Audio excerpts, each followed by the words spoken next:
Vous écoutez un message enregistré à l'église CVV Paris. Pour plus d'informations, visitez notre site internet cvvparis.fr. Alors vous savez qu'avec la Réforme, on a redécouvert le salut personnel, c'est-à-dire qu'on peut se placer seul devant Dieu et lui parler et réaliser que Jésus est mort pour moi et entrer dans le salut directement comme ça avec lui. Ça, c'est une redécouverte à l'époque de la Réforme. Alors, à contrario, ce qu'on peut peut-être oublier du coup dans ce volet-là, le fait d'avoir redécouvert à la fois la personne, l'individu, et le fait que Jésus est mort pour moi et que Jésus peut me sauver sans que je passe par des sacrements et autres qui me seraient prodigués. Si vous faites Alpha, vous allez peut-être entendre parler de ça, je pense, justement. C'est en fait, il y a un volet qui peut être incomplet, c'est le fait que, en fait, lorsque l'on entre dans le salut, eh bien, on incorpore un peuple. Alors, j'avais l'intention de me promener, mais du coup, c'est un peu. Du coup, je me sens un peu à l'écart là. Donc, vous me voyez un peu même hésitant dans ma prise de parole là. Hein ? Bon, tant pis. Je me sens exclu.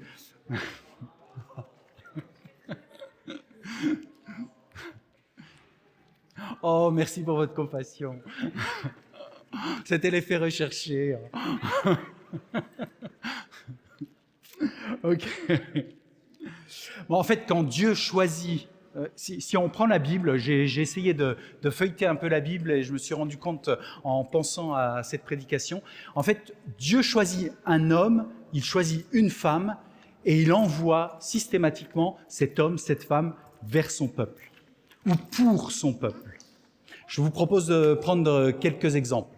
Et donc, pour nous mettre dans l'idée que oui, Dieu me sauve, Dieu vient me chercher, mais ensuite Dieu m'incorpore à une communauté, à la communauté des croyants, à l'Église, à un peuple. Je crois que je vais changer de micro.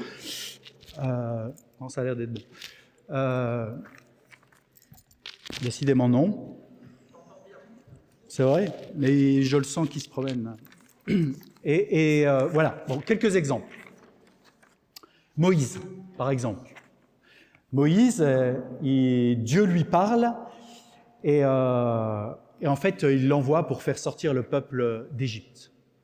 Voilà, il l'envoie vers le peuple. Un autre exemple, Déborah. Ça se trouve dans le livre des Juges. Déborah, c'est une prophétesse.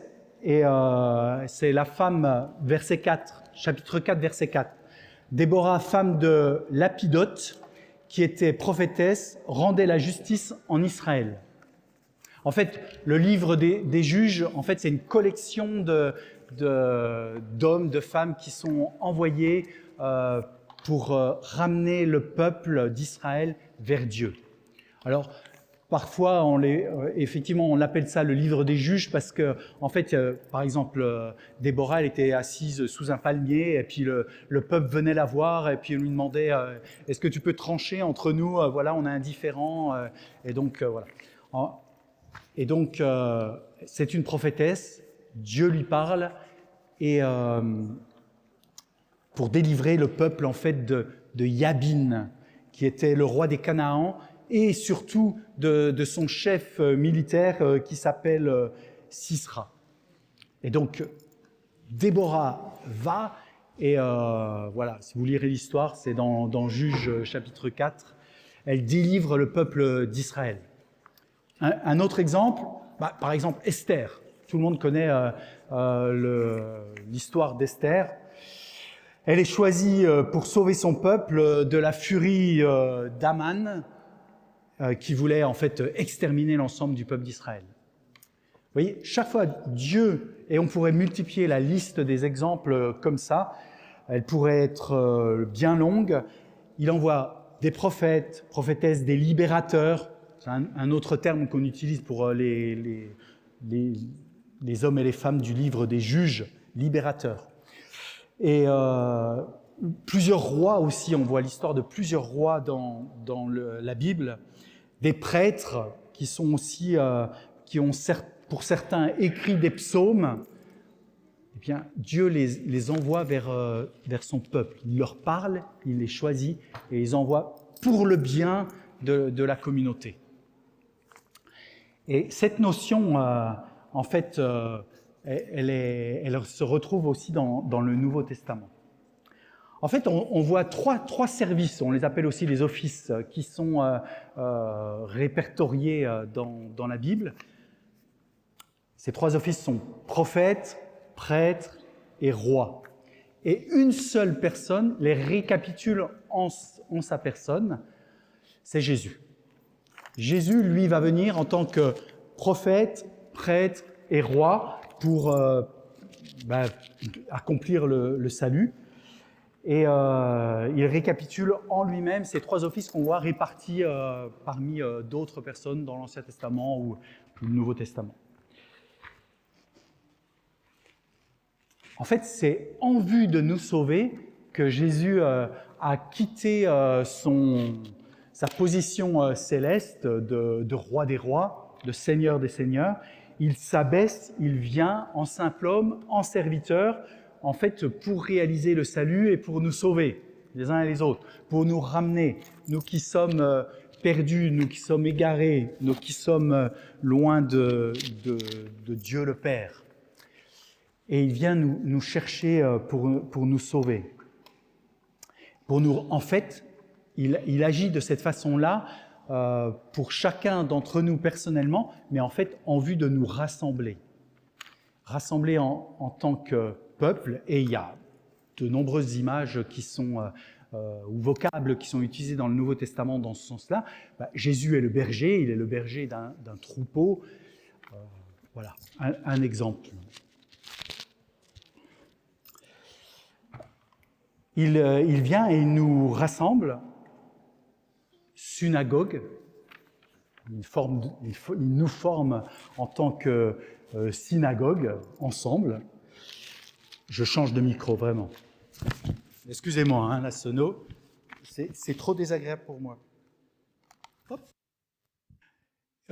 Donc, un rassemblement de disciples, voilà ce qu'il constitue Jésus. Donc, vous voyez, dès son ministère terrestre, il commence et il va et il prend des disciples et il les rassemble autour de lui et il forme ce noyau de communauté. Et avec ce noyau de communauté, il va commencer, c'est un embryon d'église qu'il commence. Et quand Jésus s'en va, cet embryon d'église continue de vivre et de se développer. L'église est un être vivant. C'est surtout pas une institution, c'est surtout pas un bâtiment, c'est un être vivant, constitué d'hommes et de femmes, et qui, génération après génération, grandit, se multiplie, prend différentes formes, s'adapte en fait en fonction des siècles, et l'Église est encore vivante aujourd'hui. Elle se développe, et elle est toujours en train de vivre sous le même mandat qui lui a été confié. Allez, faites de toutes les nations des disciples, baptisez-les au nom du Père, du Fils et du Saint-Esprit et enseignez-leur à garder tout ce que je vous ai transmis. Voilà le mandat que Jésus confie à ses disciples et qui est le mandat confié donc à l'Église et à nous aujourd'hui. Les disciples, c'est une communauté de croyants, ecclésia, l'Église. Un troupeau, donc, comme je l'ai dit tout à l'heure, dont il est le berger. Et il est le roi qui règne sur son peuple. Voilà des images qui nous montrent que plus largement, Jésus, le Père, le Saint-Esprit, a sur le cœur, notre Dieu a sur le cœur une communauté, un peuple, une église constituée d'hommes et de femmes de croyants. Ok. Et la communauté des croyants est appelée à grandir, comme j'ai l'habitude de le dire, en nombre et en qualité.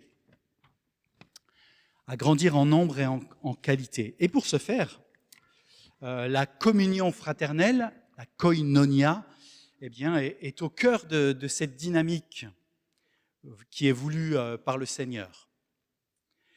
C'est pour ça qu'on a voulu eh bien, avoir ce temps de partage. Et j'espère que vous avez pu faire connaissance les uns avec les autres, plus ample connaissance et même partager plus que le café ou le fromage ensemble, mais d'avoir des partages en faisant connaissance les uns avec les autres. C'est un des volets de la communion fraternelle. Qu'est-ce que c'est que la communion fraternelle? Alors justement, le psaume 133 dit « Ah, qu'il est doux pour des frères de demeurer ensemble. » Voilà. Il fallait bien que je trouve un verset dans l'Ancien Testament quand même. Okay. C'est celui-ci qui m'est venu à l'esprit directement. « Ah, qu'il est doux pour des frères de demeurer ensemble. » Acte 2, 42 dit « Les disciples persévéraient dans l'enseignement des apôtres, dans la communion fraternelle, dans la fraction du pain, dans les prières. » Donc vous voyez que cette église qui est cachée encore, ou qui est en train d'émerger au grand jour, eh bien, passe du temps ensemble en fait. Et puis Jésus a dit à ses disciples, Jean 13, 34, « Je vous donne un commandement nouveau, aimez-vous les uns les autres. Comme je vous ai aimé, aimez-vous les uns les autres. »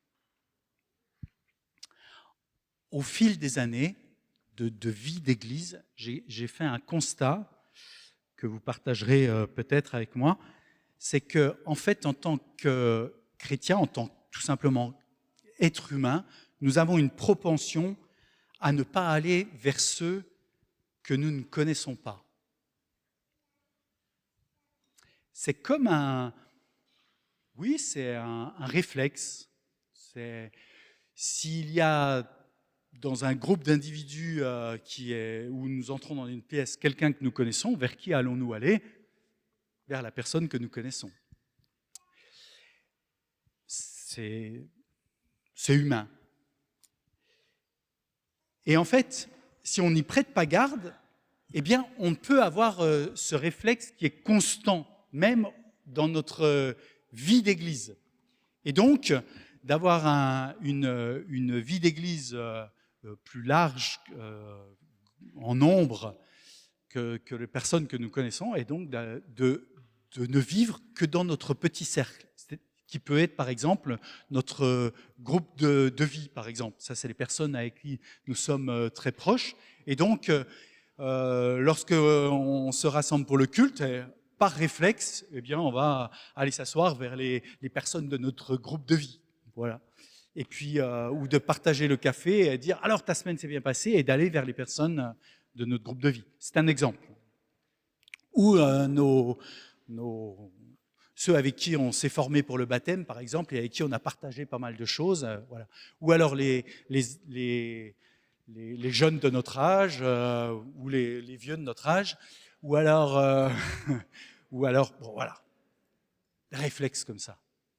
Et si on n'y prête pas attention, eh bien, on va aller au week-end d'église et ne se retrouver qu'avec, alors qu'on va être encore en plus grand groupe, puisque le site de Sud-Est va être avec nous, eh bien, on va tout de même avoir le réflexe d'aller avec notre petit groupe. Et donc, on va être des noyaux les uns à côté des autres qui vont tourner autour de Jésus, mais on va pas se mélanger.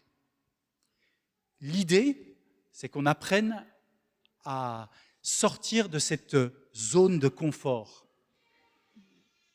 qui est celle que j'ai essayé de décrire là. Et donc, ça nécessite d'aller un peu à contre-courant. Vous voyez, cette propension, ce réflexe, c'est comme un élastique. Et donc, on va avoir du mal à sortir de cette zone-là qui est confortable. Il faut le faire. Si nous voulons que, en tant que communauté, eh bien, notre Église ici grandisse et en nombre et en qualité, il faut qu'on arrive les uns et les autres à sortir de ce réflexe, de cette propension, de cette retenue que nous pouvons naturellement avoir pour aller vers des nouveaux, des hommes, des femmes que nous ne connaissons pas. Peut-être des nouveaux qui franchissent la porte pour la première fois, peut-être qui viennent de faire Alpha et qui vont arriver dans notre Église, dans nos rassemblements, dans nos réunions de prière, dans notre culte, dans les rassemblements de jeunesse, dans le week-end d'église, etc., etc., etc. Tous les rassemblements que nous pouvons avoir, qui sont de tailles différentes, qui s'adressent à des personnes différentes, et d'aller les uns vers les autres.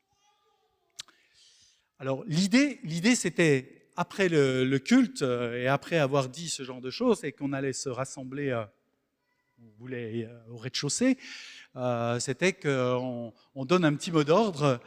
Allez, ne vous asseyez pas avec ceux et celles avec qui vous avez l'habitude de vous asseoir. Bon, les choses sont faites. Aléa jacta est, les dés sont jetés, vous êtes tous assis, vous avez déjà tous mangé. Je m'étais dit, tiens, au moment de la prédication, je vais leur dire, allez, challenge, on se lève et on change de place. Mais quand je vois l'état des tables, je me dis que ça va être difficile quand même. Bon, peut-être une prochaine fois alors. Je ne sais plus où j'en suis. Ah oui, ce que je voulais dire, c'est, peut-être que vous ne vous reconnaissez pas dans ce que je viens de dire, cette propension à ne pas aller vers les autres, mais alors à ce moment-là, peut-être que c'est parce que vous avez un don particulier qui est soit le don d'hospitalité, soit le don de l'évangélisation, soit un don de compassion, et donc vous avez une capacité naturelle ou surnaturelle d'aller vers les autres pour voilà, les accueillir, les mettre à l'aise, leur parler du Seigneur, ou alors de les écouter, voilà, pour le don de compassion, par exemple. Mais sinon, la grosse majorité, hein, on est dans l'autre partie, quoi.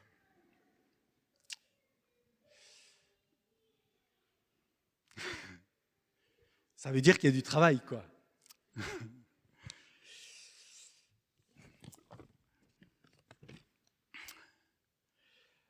Je ne sais plus où j'en suis. Ouais, il y a du travail.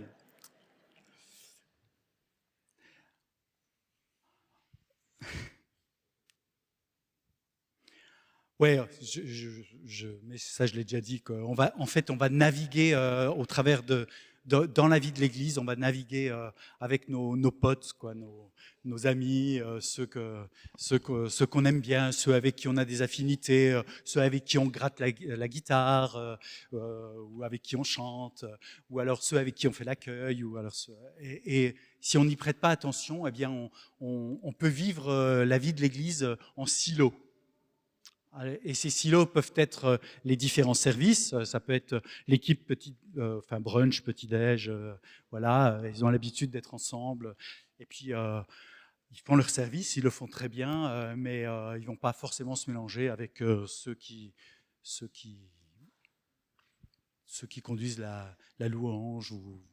Et on peut avoir comme ça des silos et avoir l'impression que l'Église, en fait, ça roule, ça fonctionne. Ouais, ça fonctionne. Mais est-ce que ça vit? On veut plus que fonctionner. On a dit, une de nos valeurs, c'est des relations authentiques. Donc on veut plus que faire fonctionner une vie d'église, on veut la vivre. Et c'est pour cette raison qu'il faut aller au-delà de nos petits cercles relationnels ou nos petits cercles de service.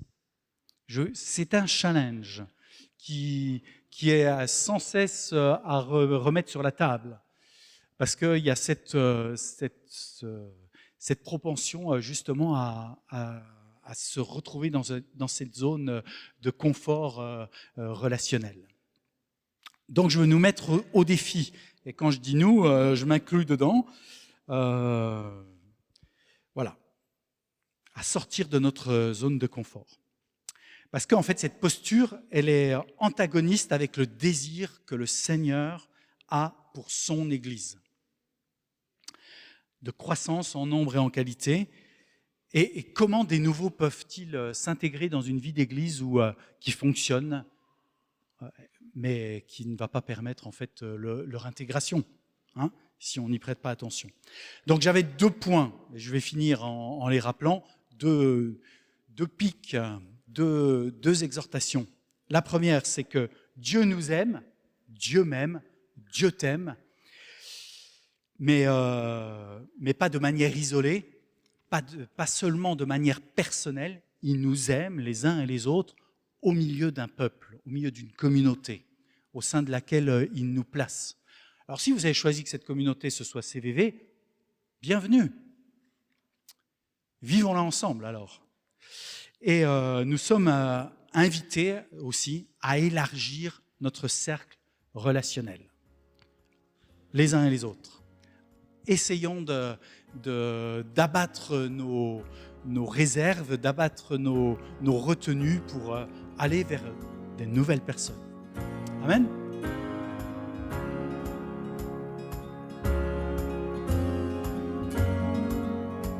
Vous venez d'écouter un message enregistré à CVV Paris. Pour plus d'informations, visitez notre site internet cvvparis.fr.